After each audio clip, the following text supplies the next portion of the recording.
A man will dig holes in his life through infidelity, stress, anxiety, pornography, drugs, alcohol, vape pens, all these things, all these vices that control you when you are oversexed. I fundamentally disagree with people that say if you're vulnerable to those around you, they'll use it against you. How about opening up to a woman? These are highly trained PhD level researchers doing cutting edge evolutionary psychology research.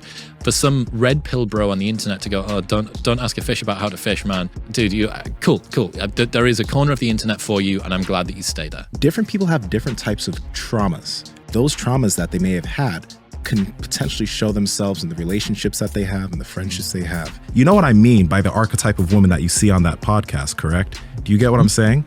Yeah, ratchet hose. Essentially, I mean, let's call a spade a spade. I mean, that's what they call themselves. So before you got Kevin as a therapist, did you ever view therapy in a negative light? Like, was it something that you looked down upon? Because, you know, you mentioned you sent 16 people over to Kevin. 27 people over to Kevin. So men in therapy seem to be like oil and water. Yeah. I didn't look at it as a negative. Like, I didn't look down upon it. Mm-hmm. I just was like, this is how dumb we are as men, bro. I was like, oh, that's for men who are really fucked up. Yeah. Well, how much more fucked up can you get? Being molested by 2 older boys, feeling unlovable, broken, shame, rage, confusion, having the nastiest fucking sex life ever. Like, so nasty where I would go to the doctor and be like, I fucked 4 chicks this morning and things are all popped out around my crotch. Like, you got to give me medicine. And he's like, that's actually just from the waistband of your underwear because you've just been hot and sweaty and nasty all. Like, that's just fever blisters. Yeah, just wash yourself, You're just son. chafing. Are you wearing a condom? No, it doesn't feel good with the condom. Like, that's how, like, if that's not fucked up. Yet I'm like, oh, therapists are for fucked up people. So I never look down on them. I'm like, well, I'm just not fucked up. I'm normal. It's so easy to, I'm guessing, who's that dude who would eat boys? Jeffrey Dahmer. Right? Oh, yeah. I'm guessing he's like, I'm normal. Everything's fine. Like, you like hamburger, you like steak. I like eating humans. Why would I need help? Why would I need help? And I think that's the problem. Like, we don't see our own shit. Again, the ego will shield and soothe. So my ego was like, no. A therapist is for fucked up people, for hurt people, for broken people. I'm fine. So I didn't. But thankfully, that panic attack that I had, this is how funny the universe is. That panic attack that I had when I was 38, 10 years ago, led me to the doctor because my wife's like, let's just have your heart tested. EKG test, stress test. Hey, your heart's fine. But you have stress, anxiety, dealing with all that shit. Yeah. Here's Xanax. 4 days of Xanax. Like, I'm like drooling out of the side of my mouth. I got zero creativity. I call the doctor. I'm like, hey, man, at this point, my business is going to collapse if I just keep using Xanax because I have no urgency and desire to work. What's another way but good news is I don't feel anxious for 4 days. Like, this is fantastic. All right. What's the alternative? Do you have another drug? He goes, no. Have you considered talk therapy? I was like, fuck. But because I love money, because money to me is a vehicle to meaning, I get to help those charities. Like I said, Shriners, Toys for Tots, Compassion International. I was like, I need a lot of money. I want to give my family the fucking awesome life that we have. I want to make that even better. And I want to help these causes that make me feel good.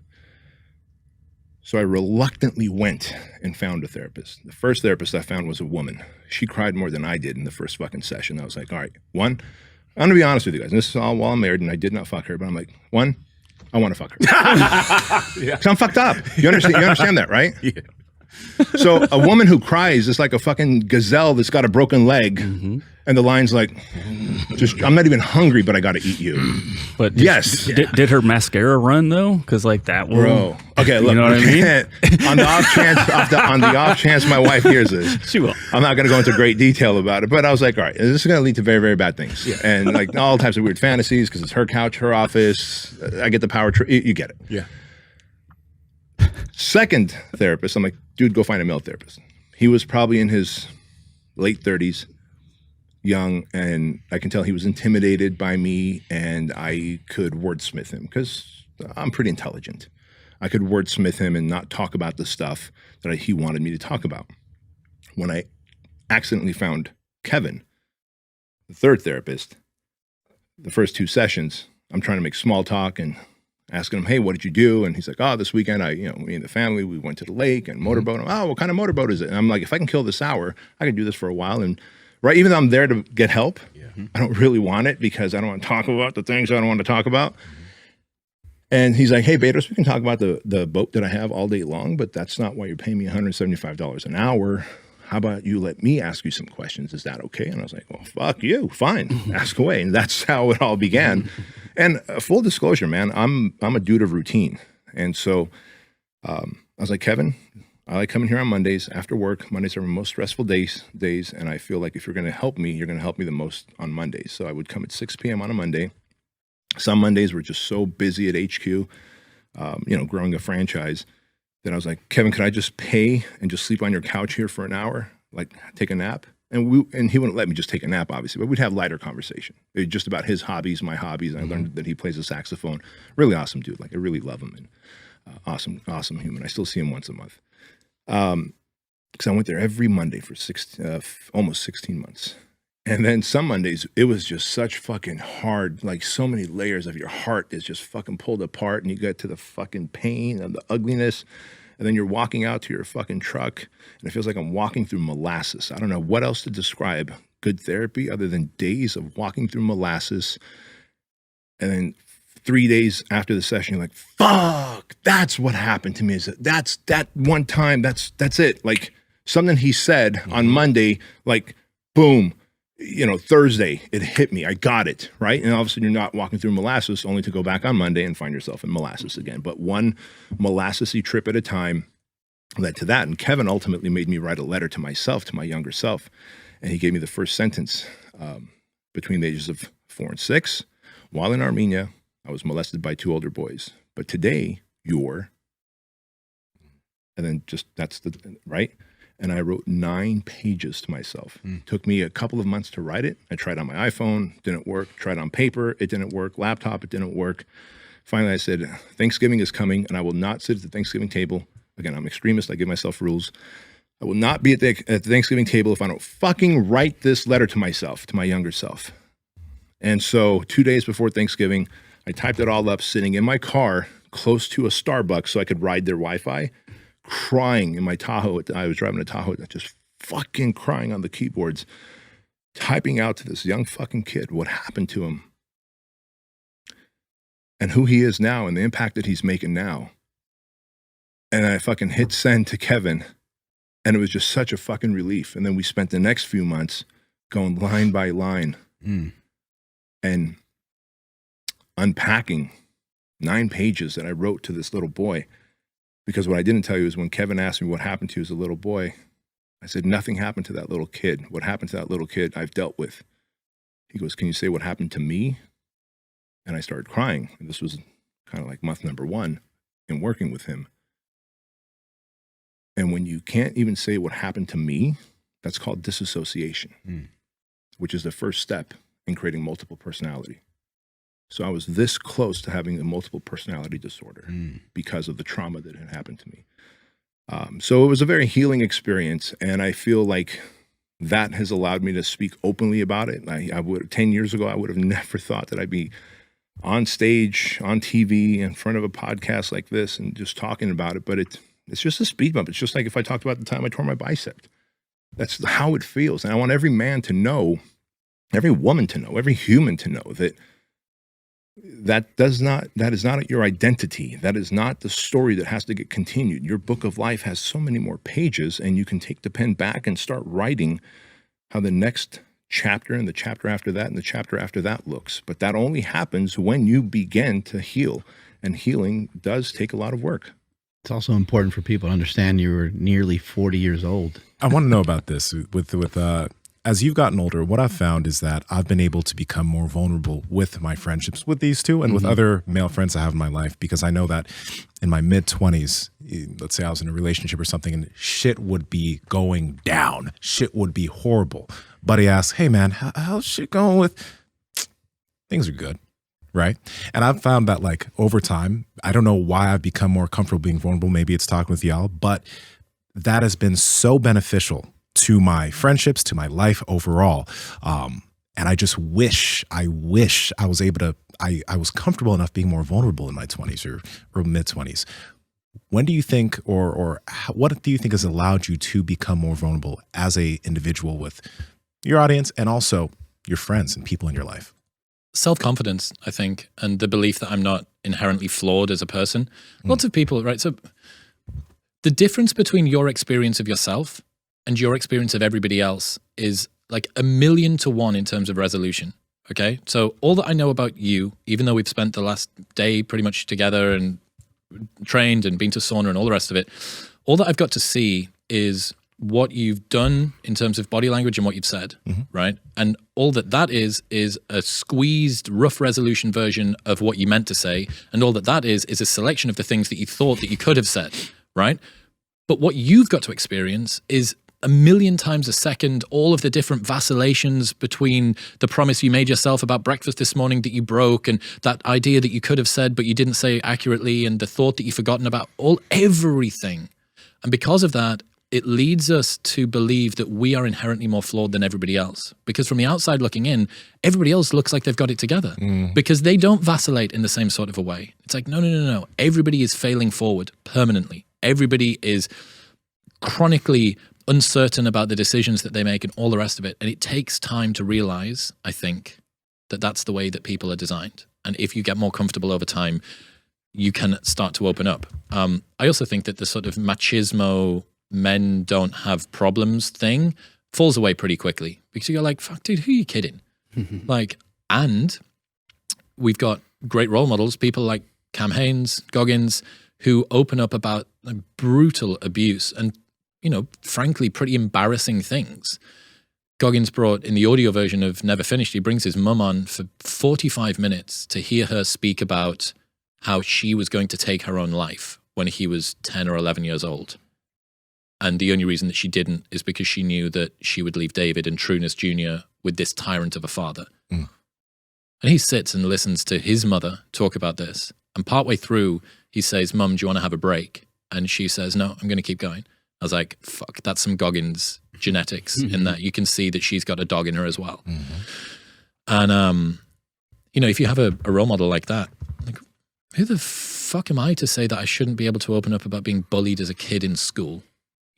Like I wasn't locked in a furnace and whipped with a belt like Goggins' dad was. Like, it gives me bravery to go out and talk about stuff like that. So I think that's part of it. And just growing up, man, and realizing that life is richer when you open up to people. And I fundamentally disagree with people that say, if you're vulnerable to those around you, they'll use it against you. How about opening up to a woman? How do you feel about that?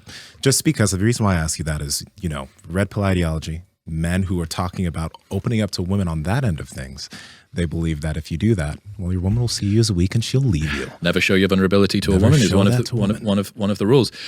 So I think that it's very dependent on the sort of woman that you get with. And I think that if you are hypothetically living in a city, let's say like Miami, where there are lots of supercars and lots of tequila and everybody wears red bottom lubes and everyone's got a $100,000 Rolex or whatever, the kind of values that the women who are around those sorts of men will be looking for will not be conducive to you opening up. Conversely, relationships that are a little bit more balanced with a woman who is sufficiently growth-minded that she doesn't see vulnerability as a weakness, but as a strength, can be perceived in a different way. This is not for me to say that maybe it's even more than 50% of women get turned off by vulnerability, but it's not like 90% of women. There is a huge cohort of women out there who want to be able to support a strong, competent man in times when he is no longer able to be strong and competent. Think about it this way. Why is it that the high-powered lawyer CEO guy wants to be tied up and choked and spanked by his missus on a nighttime? The reason is that when you have polarity in a relationship, the push and pull, there's something exciting about that. No one, the wife typically, or else no one would do it for more than 2 times and the relationship would break down, doesn't look at the husband and think that he's less of a man because that's something that he wants. What she sees is an additional level of commitment from him. This isn't me like advocating it. This isn't my secret bite. This isn't me like revealing my sexual preference here. The reason that it happens, or you could reverse it, like the boss bitch high-powered CEO woman wanting that to be a sub when it comes to the bedroom, the reason for that is because the polarity is exciting and interesting. And I think that the same thing goes for You know, I mean, fucking Goggins. If David Goggins, widely regarded as one of the hardest men on the planet, can open up about all of the stuff that's happened to him and yet still go out and crush whatever challenge is put in front of him, you go, okay, is he less of a man or more of a man for doing that? But yeah, don't get me wrong. If you open up to the wrong woman, they will not be able to accept, they will see it as some sort of a flaw or a weakness. But, you know, some men don't have that either access to vulnerability, or maybe some of them simply aren't vulnerable. You know, there are absolute, just straight up testosterone fueled mammoths out there who don't stop, who don't have that introspection, who don't have that self-concern. Dude, I've got a group of perfect women for you, and most of them might seem to be in Miami. But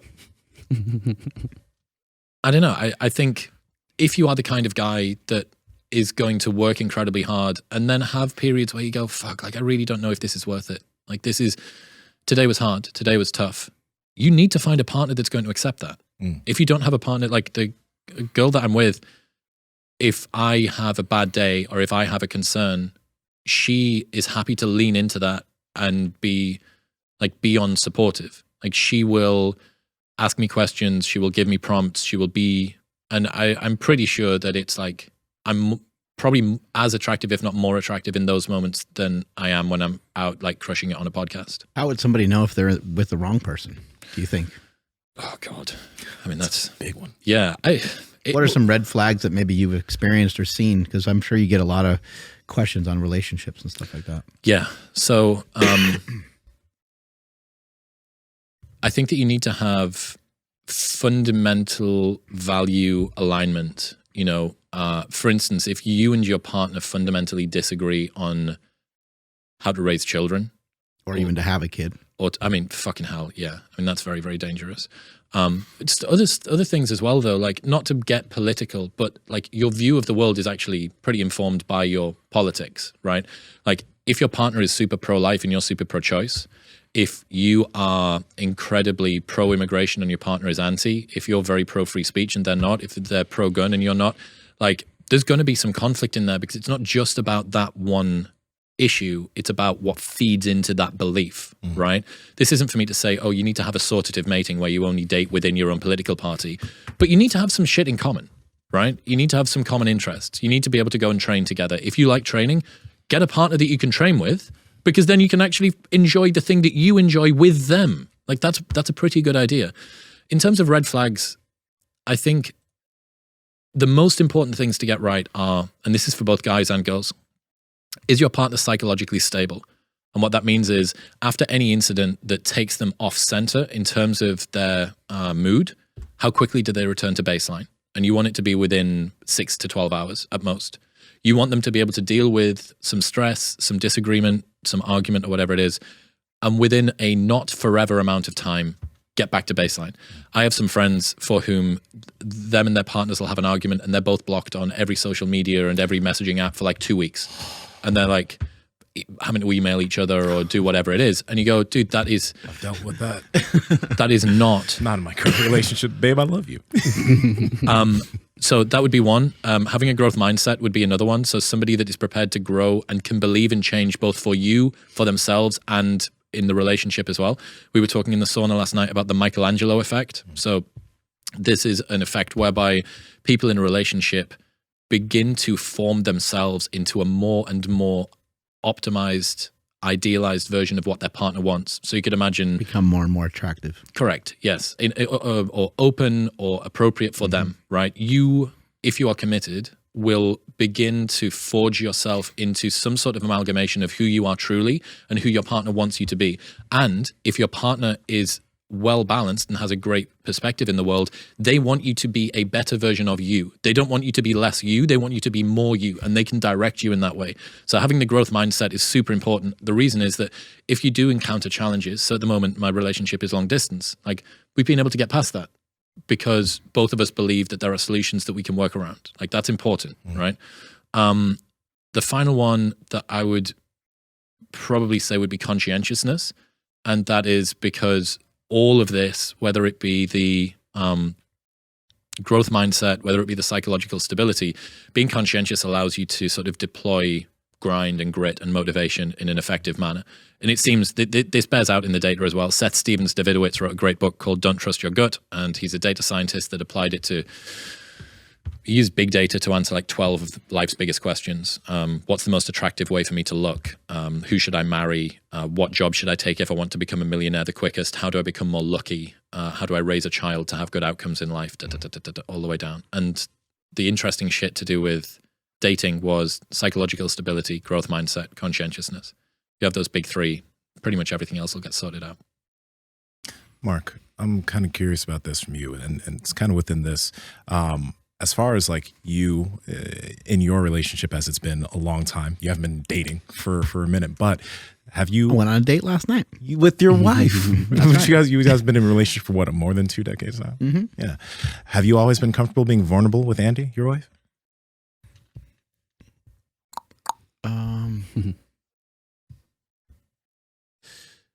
Yeah, I think so. Yeah, I think, there was, I mean, I don't know. I was like fully exposed, like when we met, I didn't have anything. So there was like, I didn't have really a lot to be proud of other than like I guess like lifting and stuff like that. So I didn't have a license. I didn't have a bank account. I didn't have a car. I just didn't have anything. So there was like, I couldn't even like not be vulnerable. I needed a motherfucking ride. You know what I mean? Like, so yeah, I was just the way that I was. There wasn't like, I couldn't sugarcoat or hide anything. I didn't have much of my shit together. So. That's a powerful foundation to build upon though, right? Mm-hmm. Because you've already pre-selected for the sort of woman that's going to be prepared to grow with you. Like if you were to think, how much do you have to beat the odds by to go from that guy to this guy? Right.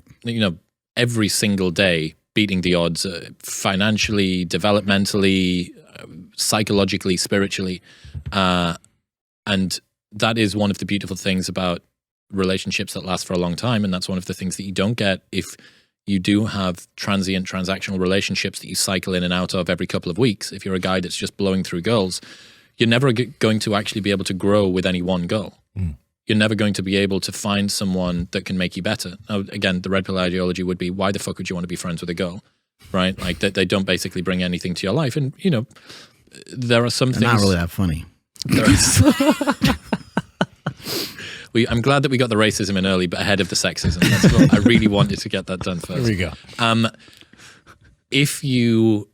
There are certain things that women are very competent at that men aren't, right? Their psychological insight, their ability to use emotions is way, way, way better than men's. Now, they can't throw for shit. Like, they are really, really bad at throwing. However, I don't need them to throw. I need them to use their emotional insight, right? Like that, they are really, really good at that. Maybe you can find your boys and stitch them together in a good enough group where they can be a solution for that. But I don't know. I think that there's something beautiful about being able to grow with someone. And again, everything is up for grabs now. The grand narratives that held previous relationships together, everything is up for debate. Should you stick together in a relationship forever, or should you just be this sort of polygynous, super turbo Chad man that, just dominates Miami's nightlife scene? Like pick your route, Western man. Yeah. Do you know what your testosterone levels are at? How about your estrogen? How about your prolactin? How about your cholesterol? If the answer is, I don't know what they're at, well, we've been talking about blood work for a long time now. That's why we partnered with Merrick Health, a company owned by Derek for more plates, more dates. Now, with Merrick, you can get yourself something called the Power Project Panel, which will give you 26 different labs that will help you understand what's going on underneath the hood. After that, you'll be able to be partnered with one of their patient care coordinators, which will give you interventions that range from lifestyle, supplements, to potential hormonal health treatments that can help move you in the right direction. But it all starts with knowing on what's going on down here. So get your blood work done. And Andrew, how can they get it? Yes, we have two options for you guys. Head over to merrickhealth.com/powerproject. That's MAREK health.com/powerproject. There you guys will see the Power Project panel that Nsima was just talking about. And at checkout, enter promo code PowerProject to save $101 off of that panel. Now, if you want to custom select your own panel, you guys can use promo code PowerProject10 to save 10% off all labs. Again, that's at merrickhealth.com/powerproject. Links to them down in the description as well as the podcast show notes. And paying attention to your content, we were talking a little bit about this yesterday. A lot of your content is reaching men, young men, and it seems that your content is helping men to become better, but it is not at the expense of women. It is not making all women look a certain way. And I've gone down the red pill rabbit hole just to learn about it. And as we've mentioned, it says women are like this, and this is why. This is why you can't trust them. This is why you need to be careful. This is why you need to play the game. Like you mentioned, it's adversarial. So what do you think that men should be focusing on if their goal is to be in a good monogamous relationship? Because one thing I do notice is that a lot of the focus of this red pill ideology is on the lack of good from women, and like the where they're falling short as far as relationships are concerned. It's very easy in the world of dating dynamics to point the finger at women. And the reason for that is that hypergamy, which is this tendency that women have to date up and across, women on average want to date a man who is taller, better educated, and wealthier than they are, right? Or at least as on all of those. Men don't have that the same. They'll date what's called across and down. Women will date across and up. Now, the thing is, it's very easy to point at the preferences of women and say, see, like this, you have no, do you remember Kevin Samuels? Do you remember that guy? Yes. Yeah, so Kevin Yes. Samuels sadly passed away halfway through last year, and say what you want about him, the guy was a great communicator and he really did have style. He basically made a career out of live streaming with girls and telling them that their perception of mate value was skewed. It's like, what would you want from your partner? They would say, I want him to be 6'1", earn 200 grand a year, and do this sort of a thing. And you'd go, okay, like, can you cook? Can you clean? What's your dress size? Like, how many guys have you been with, et cetera, et cetera, et cetera. And you'd say, look, you're skewed. Your hypergamy is showing, basically. And it's very easy to point that out. No one ever turns the finger around at men within the manosphere space and says, okay, so women's preference is for men that are better resourced, more statusful than they are. Men's preference is for women that are younger than they are. No one ever turns it around and goes, guys, have you ever considered dating older? Well, no. Like, that's, young, fertile women, like, use them and lose them. Like, that's the way that you go. And you go, oh, okay, so what you're saying is that women need to readjust their biologically predisposed preference for men that have greater status and resources than them. But your biological predisposition for women that are younger and more fertile than you, that's locked in. That shouldn't be changed, but theirs should. Like, that's an asymmetry, and it's the exact same fucking conversation. So talking to men and teaching them that women are the enemy is not going to make for a good society, as far as I'm concerned. Mm-hmm. And if the only way that you can raise men up, or if your belief is that the only way that you can raise men up is by putting women down, that doesn't sound like a very noble masculine thing to do. Like, how are you going to call yourself a real man by standing on the shoulders of women that you've mistreated? That's not a particularly virtuous approach to life for me. And this is why, if you look at the conversations I have on the show about evolutionary psychology, at least 50% of the researchers are women. Tons and tons and tons of the women in this space are fantastic researchers. Mm-hmm. And they can give insights around women's mating preferences that men can't have. And for every single person on the internet that says, don't ask a fish about how to fish, fuck off. Like, you are not doing any of the research that these girls are, right? These are highly trained PhD and above that level researchers doing cutting edge evolutionary psychology, anthropology, social sciences research. And they are finding out stuff to do with mating preferences, wrapping that in and folding it into an ancestral lifestyle and coming out with really, really fucking interesting insights. For some red pill bro on the internet to go, oh, don't ask a fish about how to fish, man. Like, dude, cool. There is a corner of the internet for you, and I'm glad that you stay there, basically. Yeah. You were 38 when you started to, like, I don't know, I guess, like, find your groove and start to, I mean, you must feel so much better the last 10 years. Oh, dude. I look better physically. People tell me that I carry myself lighter, like I'm not as dark and angry and bitter. And I really believe, like, there is weight to trauma. There is emotional weight to trauma. it's interesting because I think like for our own kids, you know, you're wanting them to like. I think a lot of parents are wanting them to like pick something to do. Like, what is your son doing? Like, is he going to college? Is he doing this? Is he doing that?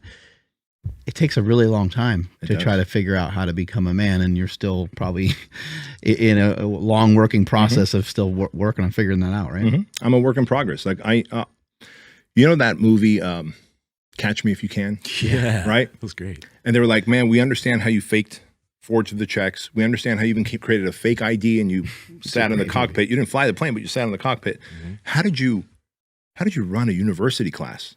He goes, I just had to be one chapter ahead of all the other students. And that's how he ran a whole semester of university and gave tests. And that is a very powerful thing because I just have to be one chapter ahead of all the men that I want to serve. So if I know my calling on this planet then is to serve men, I cannot stop doing the work. I have to put myself around good men. I have to keep digging. If I sense pain now, I don't just let my ego shield and soothe, and I turn towards it and then just jump at it because I know there's goodness on the other side of the molasses. If I have a question, I'll text Kevin, and he'll add it to his list of questions that he'll answer when I see him at the end of the month. Whereas before, the old me would be like, I wonder if this is, you know, if I have this pattern in my relationship. It doesn't matter. You know, move on, make more money, right? And so I will always stay a chapter ahead of all men, and I feel like I'm a work in progress. And if I do my job right, maybe, just maybe, I'll come to some level of self-actualization moments before I die when I'm 100 years old. What about the people that met you before 38? Is there a wake of people that got chewed up and spit out by the old Bedros Keuilian? Yeah. Yeah. And that's got to be painful too, to try to, I don't know, reconcile or figure those things out. Did you have to go back to people and communicate and say? Every single one of them I did. And there's four really good dudes. One of them, my former business partner, Fit Body Bootcamp. We started Fit Body Bootcamp together. No one's made me laugh as hard as him. My coffee, I would like in the sitcom, I would spit my coffee out. He would make me laugh so hard. He once sent me a video when the iPhone first came out. We launched Fit Body Bootcamp in 2010, became a franchise by 2011. He sent me a happy birthday video because it was my birthday, but he had taken a Sharpie and painted eyes on the head of his cock. Yeah.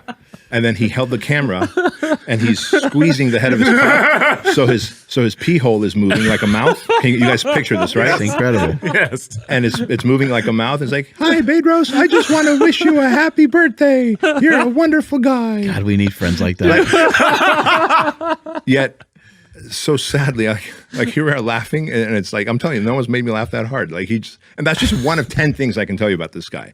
And we were family friends and all that. But I had so much fucking and our work ethics did not match. Full disclosure, our work ethics did not match. I'm a fucking Clydesdale of a workhorse where business is concerned. Like I'll put my fucking head down and work. And him, not so much. He's a funny dude who just had a good idea called Fit Body Bootcamp. And so when we came to a fork in the road, I spent a whole year building this resentment against him until I finally sat him down and went off at him, chewed him out, and said, one of us have to fucking go. It's either you or me. Well, he didn't have the money to buy me out. I had businesses before that, so I bought him out. But that conversation today would have been different. The first time he frustrated me, I would have been like, hey, bro, sit down. You're funny, but you're a horrible visionary. This is the lane that you're good at. Don't do that stuff anymore. And I say this with love. That's how I show up today. And so there's 4 dudes who tell me to go fuck off, and they have every right to. I'm a bull in the china closet pre-38. And that monster still lives within me. But that monster is now used for good for the most part.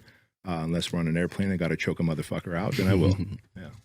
There's something else I want to kind of rewind to in terms of your younger self. You talk, we got to kind of go about the sex stuff, because when you were talking about that, there's a lot of really, really young guys in their early 20s who are like, that sounds like heaven. Having sex with all these women, that sounds great.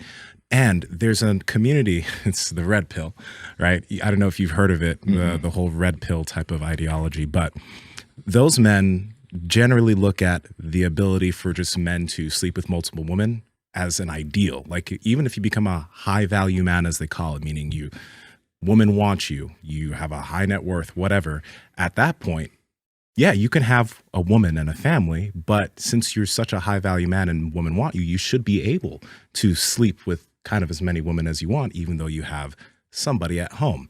Now, it's just interesting how you were, you did all the things that these men want to be able to do, and you were also rich at the time, right? But you now on the other side at 48 years old, you have a loving wife, a family. All that copious sex, at least from what it looks like, doesn't seem to be a focus of yours or something that you're seeking. But a lot of young men hearing the young you, they're like, I want that. So how would you kind of like look at your life now, and what would your message be to those guys? Because that's what a lot of guys are looking for. That's what a lot of guys want. So rather than sharing what my message would be, let me message Napoleon Hill and his conversation with the devil in Outwitting the Devil, Napoleon Hill's best book, written in 1938, published in 2011, because the book was so edgy that his estate was like every person in the Hill genealogy has to die before this book gets published. So while everyone thinks his other book, Think and Grow Rich. Think and Grow Rich, was his first book, it was actually Outwitting the Devil. It was so extreme. He's literally having a conversation with the devil. And if you're going to read Outwitting the Devil, you should do yourself a favor and download the audio and listen to it, because Napoleon and the devil's voice are very different. And you hear the bellowing voice of the devil. And I will tell you the truth if only you address me as Your Highness. He goes, okay, Your Highness. So how do you control the thoughts of man? Well, and so there's a couple times where he goes, so devil. He goes, I said Your Highness. Oh, I'm sorry, Your Highness. And so it's just really like cool banter between Napoleon Hill and the devil. I'm getting goosebumps talking about it. I've read that book, listened to that book 19 times now. The only other book I've listened to so much is The Power of Myth by Joseph Campbell. But he talks about the drifter.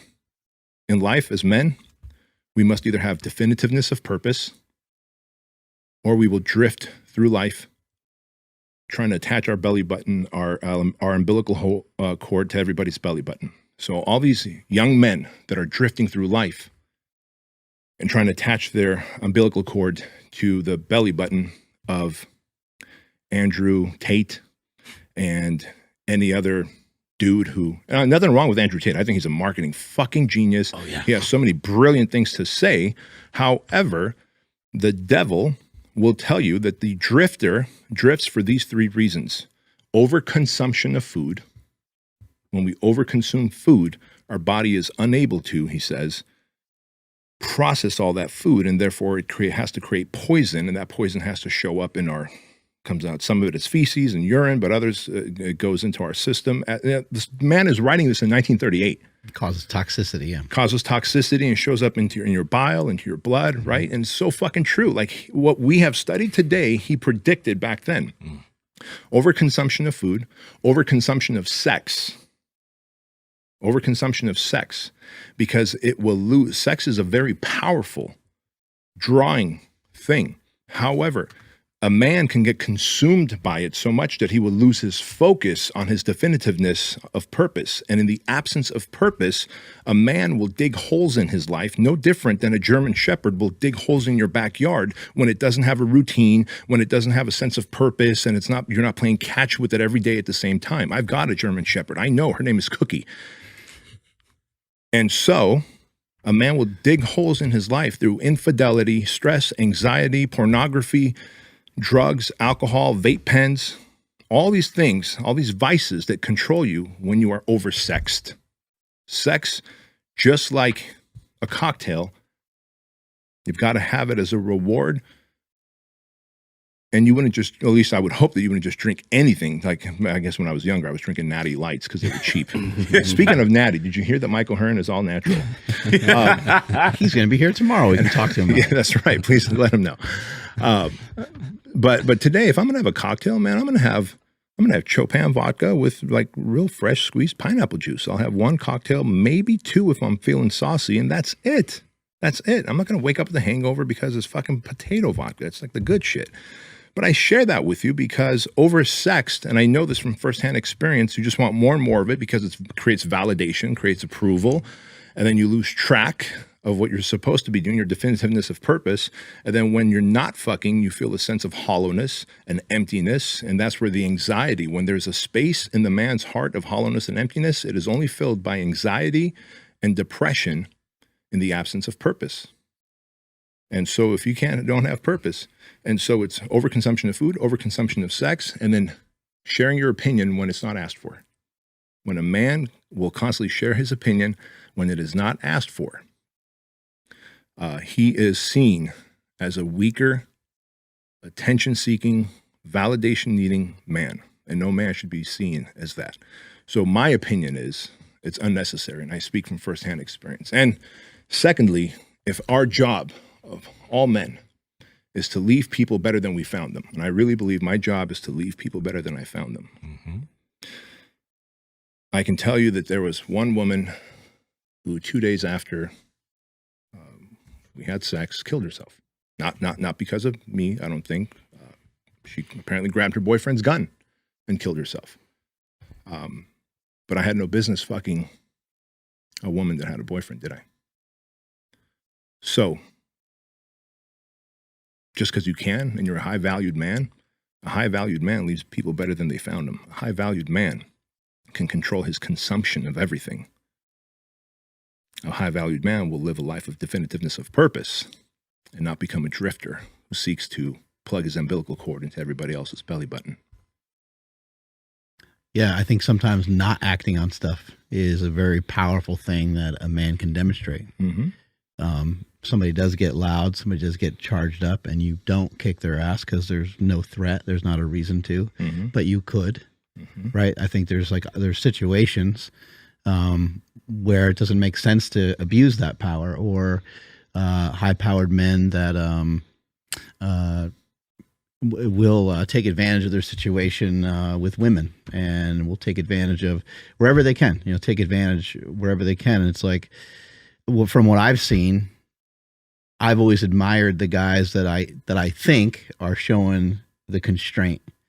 You're like, oh man, that girl's really sweating that guy, but he's I don't know what he's doing behind closed doors, but it's looking like he's keeping it together, and it looks like he's playing it cool. And you respect he's not that putting guy. on any vibes. No, not only do I respect him, those are my favorite people. Power Project family, how's it going? Now, we talk about sleep all the time on the podcast because it's one of the biggest things that helps you with your health and fitness, your recovery, your muscle gain, your fat loss, everything. That's why I've partnered with 8 Sleep for such a long time now, because the technology behind the mattress allows you to track your heart rate, the amount of times it takes you to fall asleep, your tosses and turns, your heart rate variability.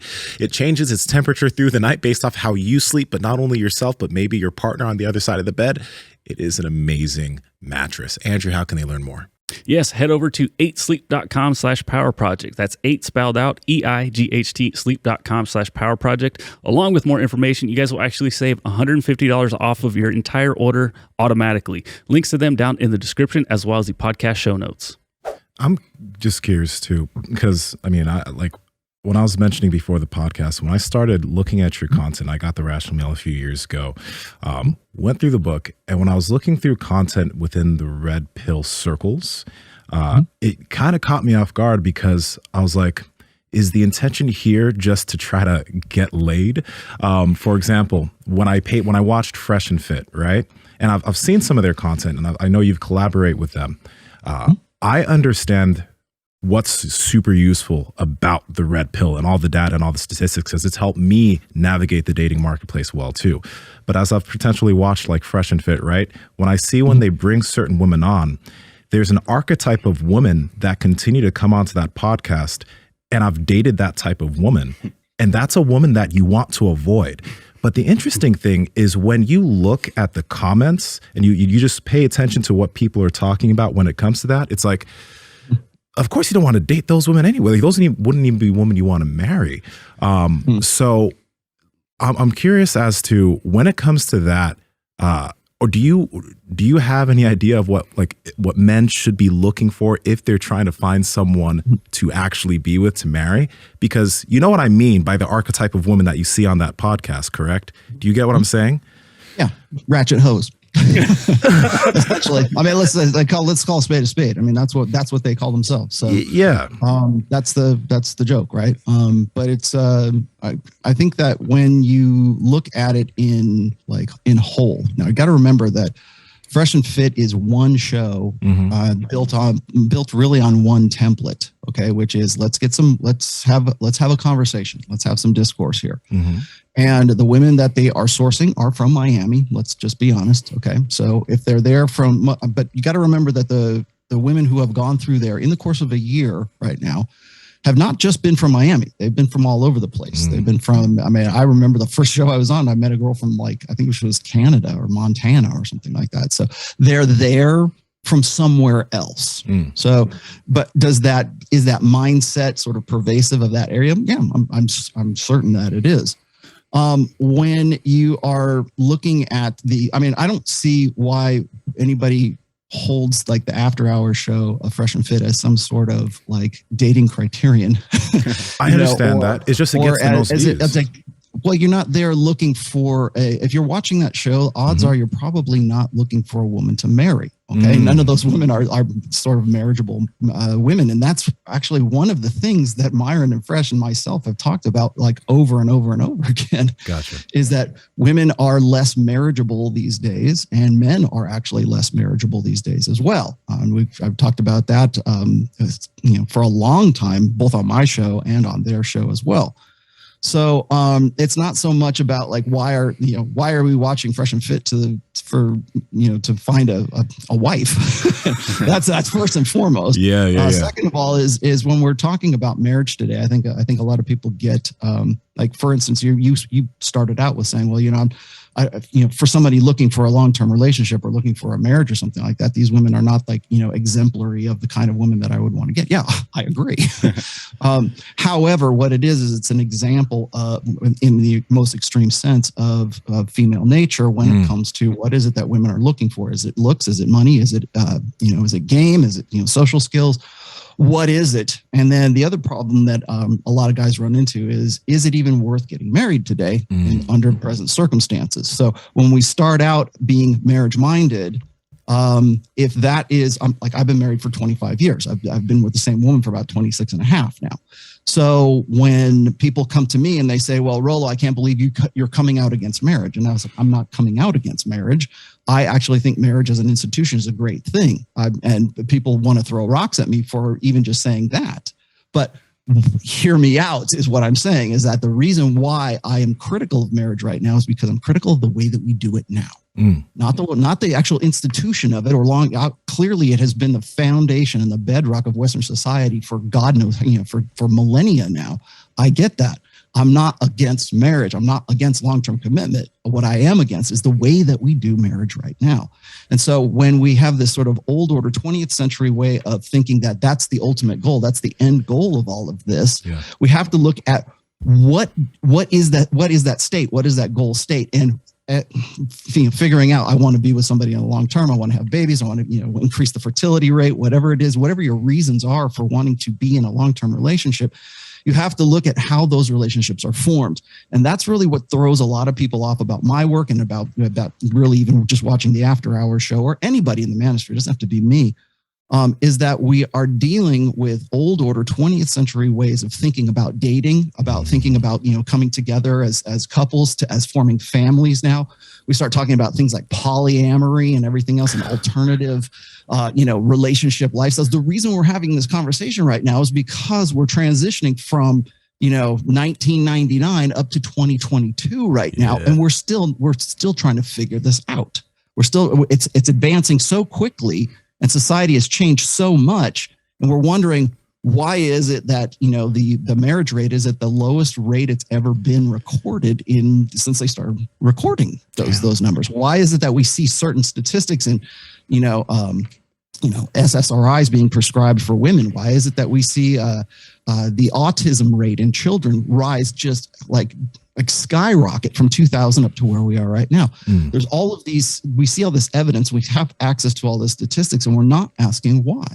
And so when you say, well, these women don't seem like somebody that I would want to marry. Yeah, that's because your old order way of thinking about like forming relationships and everything else is coloring what you're seeing on the screen or what you're hearing coming out of my mouth or the statistics that I'm bringing up that are really kind of challenging, I think, to a lot of our old order beliefs. That's where a lot of the conflict and the contention comes when I'm putting something out there, because I'm trying to be as analytical as possible, and people are sort of seeing that through this emotional lens because they're attached to the way that they think that things ought to be. I'm Generation X, right? I lived in a time before there were cameras and YouTube and cell phones and everything else. And I've gone from that, and I met my wife back in like 1995, right? I was 3. To get up to where, exactly, to get up to where I am right now, right? So think of all the dramatic changes that have just happened in just 30 years.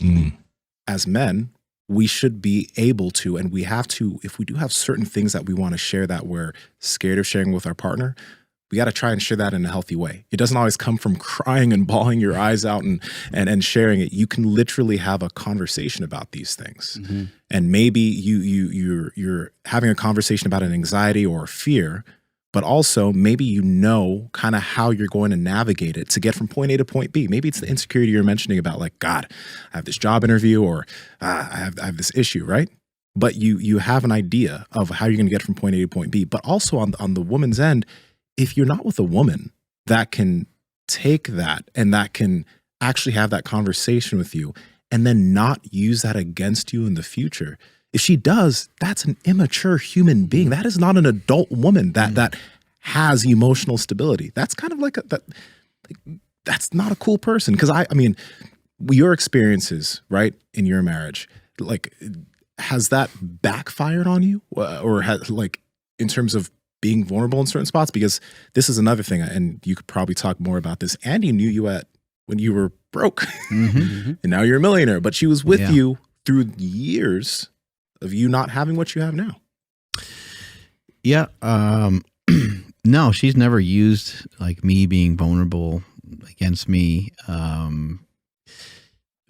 She never, when I was, I guess, working on myself, trying to figure out ways to make money, trying to go through different jobs, and had odd jobs. I was a personal trainer. I did some bouncing and shit like that.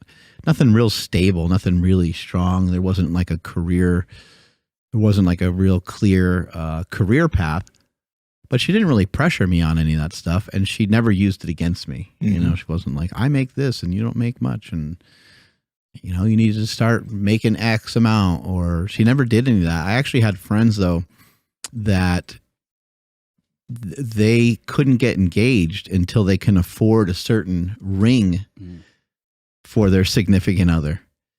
And I always thought that was wild. Now, again, if that's something you both agree upon and you say, you know what, I would really love to get you a ring that you feel is going to make you feel great, and it's $5,000 or $10,000 or whatever the number is, and I'm going to work, I'm going to work my way towards that because I think it's really valuable for, like, that's different, right? But if there's like some demand being placed on that, and you got to, work your face off for that, and that's always kind of being kind of hung over your head, just like you see sometimes in relationships with sex, women are kind of using sex as like a weapon type of thing. I mean, these are all things that that maybe sometimes we accept them in society, but I don't think they're normal. And I don't think it has to be that way. I think you can communicate about just about everything. And I think it's really powerful to be vulnerable. Just as an example, like, what's wrong with telling somebody that something hurts your feelings? I've had to tell my wife many times. I would say, hey, listen, I'm going to complain about my brother Mike, okay, about, when he was still alive, but be cautious when you talk. He's my fucking brother. He's like my idol, and he has mental health issues. So I might talk a bunch of shit because I'm frustrated. But you can't go and pile on, because then I'm actually going to probably get sad, because I'm going to think more about what I said, and I'm going to feel like shit about it. So, just deal with me like bitching about it, and understand that I'm not really, I'm just venting. I just need to vent, you know? And so she had to kind of like figure out maneuvers on that. Yo, that's a really big deal right there. And when it comes to something like communicating that, as I've known you for years, I've never seen you be angry. I mean, I've seen you sad because of certain things at certain points, but I've never seen crazy highs and lows because you're mentally healthy. And the thing is like when we talk about male anger or even depression, because there's a lot of men that suffer from depression. The thing is like different people have different types of traumas. I'm not a therapist, but those traumas that they may have had can potentially show themselves in the relationships that they have and the friendships they have. And the thing is that as a guy, like Bedros, right? Bedros, he's been open about like his molestation as a child. Bedros got therapy. And if you're a man who has been dealing with things, different traumas from your past, whether it's bullying or whether it's something, and it's something that has shown itself in the way you act with people, your partner isn't your therapist. You should be able to be vulnerable with them, but there may be aspects of things where like you should maybe try to work through with the therapist, right? So you can then be a healthier partner and then you can communicate those vulnerabilities healthier with the woman that you're with. Because again, like on the woman's side of things, if you're communicating that in a healthy way, vulnerabilities, it shouldn't be any reason for her to run for the hills or for pussy to dry up or for her to think you're less of a man. And if that's, I think if there's a woman that thinks that like, oh God, my man being vulnerable with me or whatever is something that's going to make me run, I think that's the wrong woman to try to be with. But the thing is back to this, like you mentioned, some men show their anger, like some men yell, they'll curse or whatever. Dog, go get fucking therapy. That's not a healthy way to communicate with anybody. And then if you have depression, if you have massive depressive episodes, yeah, there are things we talk about on the podcast that can help out your mood in terms of like your sleep, your exercise, all these habits. Go to the gym. All these, but sometimes maybe you just need to actually have a therapist to talk to help you through these issues so that you can communicate these things better to your partner. And there's no problem with getting therapy with some shit. And nowadays you can do it like just via consultation over the internet. This episode is sponsored by BetterHelp. No, it's not, but exactly. Yeah, and you don't have, it's like, I think it's kind of nice because you can be kind of anonymous. So I don't know, it just, maybe people feel awkward about going into an office or feel like they don't have time or whatever. And nowadays you can just do stuff online, which is pretty cool. JL had mentioned that when it comes to therapy, though, like it is good to go somewhere because people will feel better if somebody actually creates space for you. Let's say whatever the traumatic experience or maybe even person that's causing some of this is in the space that you're currently at as you're trying to get help. It might, you might still have the walls up, even though you're talking to this person through a screen and that person's not there. So just something else to keep in mind if maybe you do try the like a Zoom type of thing and it doesn't work out. It's not because therapy didn't work out for you. It's just you might not have liked that approach. I think if you kind of just look at dating as if you are like interviewing, right? You're interviewing people for a potential partnership at some point, and if you're not really looking for a partnership, I don't know how much sense it makes to like really date somebody and also be just in it with just them. Because why wouldn't you maybe explore and date a few people and then just communicate with the people that you're dating and say, this is the way it's going for now. If you're cool with that, then we can continue. Yeah. And that's a healthy way of doing things. Some people do get caught in the trap of like they find one person that they kind of like and that person kind of likes them and then they just zone in hard. And especially now with like how dating is with all the different options. If your goal again is to find someone who you can get married to, and with a lot of guys nowadays, like there's a lot of guys who are anti-marriage and there's a lot of things that go into that, or anti-being with a single person. I get that. But if you're someone who wants to do that, you should give yourself time to explore. You should give yourself time to kind of focus on yourself and build yourself up, as you get older and older, because the truth is like, as you become better, as you become more, you will have more options of the type of people you can date and then the people that are going to be attracted to you. So there's a strength in not just committing immediately to the first girl that gives you attention, or not just like being all in on that first relationship. But the thing is there are people that first relationship ended up working for, like yourself. Like that's, I mean, chime in below. If any of you guys have been married for a while and it was with like your first girl, comment down below, because that's pretty amazing if it's working out well. But yeah, you are going to become someone quite different than who you are right now. Like if you're 18 or 21, or even if you're just still single and you're 28, you know, I think you're going to continue to work on yourself. You're going to continue to get better. And as you do that, there's going to be more girls. There's going to be more opportunity. And I think what happens to some people is that maybe they never realized how much opportunity there was in the first place. Oh, yeah. Because if you just talk to girls and you just ask them out, a lot of times they'll, I mean, unless they have something else going on, or unless they're totally out of your league, but you do see it a lot where you're like, how did that happen? And then the guy's like, well, I just asked her out. You're like, what? Can't be that simple. Sometimes it is, especially in like high school, that like, because everyone's kind of like not locked down, but like most chicks aren't able to like just go out and do whatever they want. Now, after high school, it's very unfair for a young man that hasn't. What do you mean? Like in high school, you're gonna see the same people every day, so there's less likely of a chance that a chick's gonna see like an older dude successful and doing all kinds of stuff, because it's also illegal. Yeah. So in high school, yeah, shoot your shot. But I did marry the high school sweetheart. You know, we were together, and then we ended up breaking up, but then we got back together. Yeah. And then we ended up breaking up again, and it didn't work out. And yeah, I mean, I would imagine she's a completely different person. I 100% am a completely different person. I mean, we were different people within that same relationship. Yeah. And I wish I had listened to a podcast like this when I was in high school still, because in high school and then like early 20s, it was like the main reason why I did anything was like to try to just get laid. You know, like the reason why I had a job was just because I could have money to go like out on the weekends and like buy drinks and shit like that. To buy clothes, to pay for my car that I shouldn't be driving, you know, at the time.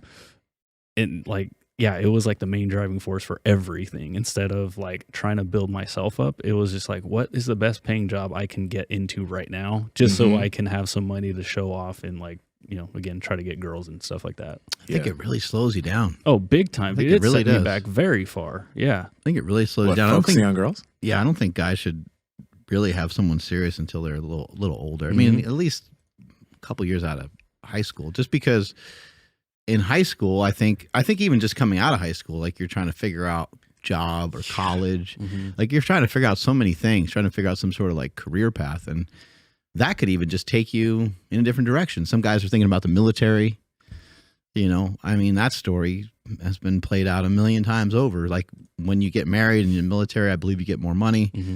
So a lot of people do it for a bunch of different reasons, financial reasons being one of them, but it seems like it happens very frequently where the person gets cheated on because they weren't really together for that long, actually like learning each other and enjoying each other before the guy goes off to wherever he gets sent off to. Yeah. So, like, I wonder with the average marriage age of people in like the 60s and 70s, because people were getting married mad young, but like now, like I couldn't imagine. There's a lot more religion attached to everything. There was, you know, there really was. And people are satanic nowadays. Heathens. Oh my God. But yo, like it really, as a guy, it's like, give yourself time, focus on your, like you should, at the end of the day, you should be focusing on yourself anyway and focusing on improving yourself, because the better you become, the more options you're going to be able to have.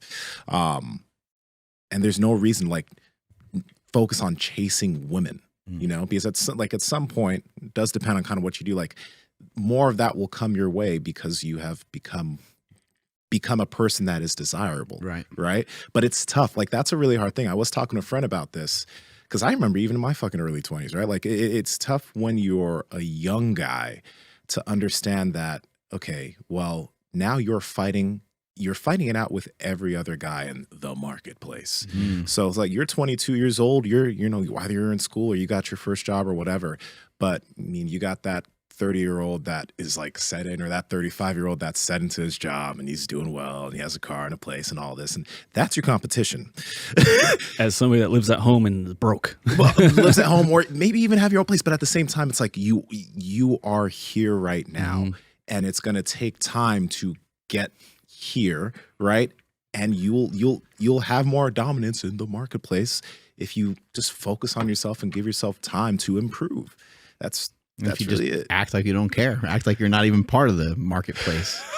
That always seems to work really well. But you become efficient or proficient at something, you become really good at something, you're going to feel a lot better about yourself. You're going to carry yourself differently. And then whatever the thing that you're in, somebody's going to be attracted to that. There's girls that dig guys that play baseball. There's girls that dig guys that do jujitsu. There's girls that dig powerlifters. There's girls that dig every category you can think of, and same thing the other way around. There's people that are just there, and if you're good at that thing, then I mean, who are they gonna be attracted to? They be attracted to the worst guy in class, or are they gonna be attracted to the best guy in class? I'm like, the best guy in class was somebody, so I'll go second best guy, or third. Okay, all right, well, fifth best guy. Okay, not a big deal.